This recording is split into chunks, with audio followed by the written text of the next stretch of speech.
the way characters see the world is itself highly subjective. I'm seeing things. Maybe I'm losing it. Karyn, thank you so much for taking the time to chat with me today. Sure, it's a pleasure. Now I've been, a big fan of The Terror, the previous two seasons, and thoroughly enjoying season three. From your perspective, what is it about The Terror as a series, as a title, as a label, that really sets itself apart from any other horror story out there, given that the storyline is new, the cast is different each time? That's interesting. I mean, I think in a way, uh, part of what sets it apart and makes it something that people do want to revisit, along with honestly hard to just make as a the same way you would an ongoing series, is that what each of the installments do is propose a very grand mystery, something bigger than sheer human explanation can sort of rationalize away.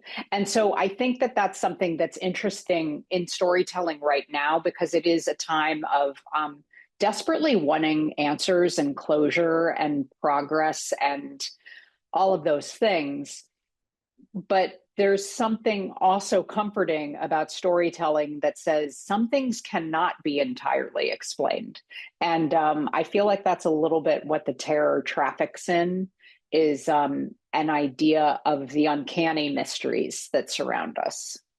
Well, and since the story, the cast, those are all completely different, different filmmakers come in.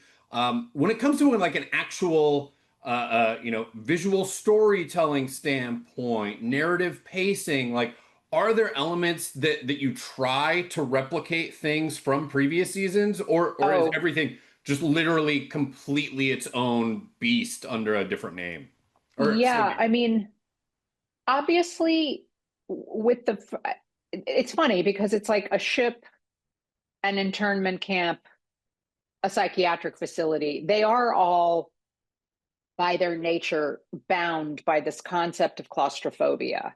And so I do think that that's probably a pretty important through line, um, thematically and creatively, no matter what your style is and how you approach each of those stories. I think that's maybe the one constant. So I always felt like with this story, naturalism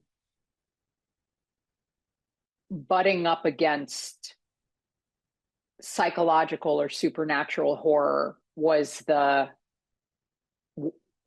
general strategy, kind of believing that this was a real place, feeling like it was a real institutional falling down, space for the characters.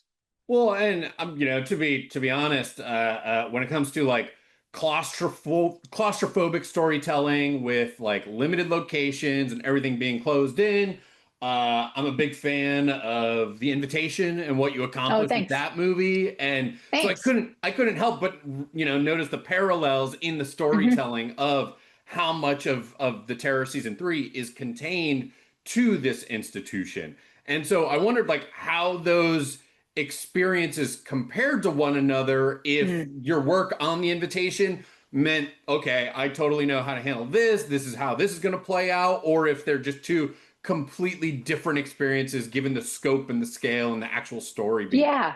I really like that question because on the one hand, I would say, oh, well, I made this tiny indie movie in one space, and therefore those skills must naturally translate to the terror. But funnily enough, I did feel like it was a whole new set of challenges. It was it was a different, one of the things about the invitation was that it was essentially one night, one almost real time dinner party. Whereas, of course, punctuated by flashbacks and memory, jolts of memory. Whereas what starts to happen in the terror is that time starts to dissolve. And what we're seeing are characters who feel entirely trapped, but also losing their grasp of the basics of feeling engaged in the world. And a lot of that has to do with how much time has passed. What has my mind allowed me to experience in terms of day into night into day? And to know that these characters have had that erased from them a lot of the time, generally through some medical intervention, pharmaceutical intervention, we had to find other ways to help tell that story. And so it ultimately felt like a very different piece, even though you're right, there are these like similarities stylistically. Well, and you talk about the pharmaceutical element of it and the passage of time. And the way the show presents itself is like you, the filmmaker, are sort of the unreliable narrator of this whole Mm, adventure. Like we don't know who to trust, we don't know how things are being yeah. presented. And so as a storyteller, like how do you walk that line of keeping the audience on their toes so that they Yeah. don't know what's going on, the characters don't know, but still like trying to create a cohesive, linear storyline that people can follow? Yeah, I mean, I think it's a great question because you just kind of described the the central mission of, you know, the work I want to do, which is I don't always want the audience to take what they see at face value. I do sometimes think it's important that we recognize that the way characters see the world is itself highly subjective, highly editorialized, and that the camera, in looking in one corner and not the other, is itself a kind of subjective lens, literally, on the world. And so it is an interesting balance to strike between letting the audience feel a little bit, I want to say, relaxed in the reality that they're looking at, that like this is reality of this show, of these characters, versus I'm not sure I can quite trust the the guides taking us through this story, whether it's Pepper or the more omniscient use of the camera and the filmmaking. It's a balance to strike. I hope I got it right, but it's like always a process. I think so, and I'm sure plenty of other people will agree. But Oh, so yeah, feel good about thanks. that. Was there a particular like favorite episode or scene that like once you found out you were going to get to direct it, that you were the thing you were most excited to bring to life? Well, I mean, weirdly, I really, as much as I find them like puzzles, I really love scenes with big groups of people. And I just think when Pepper is first introduced to book club and has the wonderful actor Stephen Root, reading from Moby Dick, it's like it just feels so.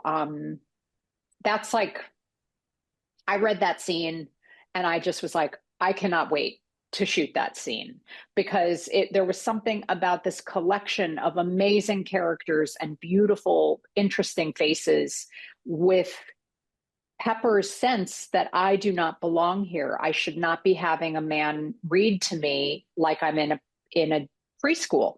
And yet obviously what happens in the scene is filled with some horror moments. I just felt like it was such a great opportunity to see the whole cast, and so I was really excited about that scene, and it was fun to shoot. Well, and lastly here, before I let you go, I gotta know, but if Diablo Cody recently talked about finishing up Jennifer's Body 2 screenplay. Have you gotten to read it yet? Do you know what she has planned? Can we expect you to be involved in this sequel? Yeah, I'm hopeful that I can answer truthfully and just say yes, yes, and yes. And I'm really, really excited by it. Um, and I, you know, I'm not usually somebody that could even imagine making something with a two on it. But this particular script and reimagining of the first film is so wild and crazy and smart and funny, that I had to start, engaging with it. So I'm really, really excited by it. Well, Karyn, I can't thank you enough for taking the time to chat. Such a fan of your work. Such a delight to get to connect with you and talk about The Thanks. Terror. And I can't wait for more folks to get to check it out.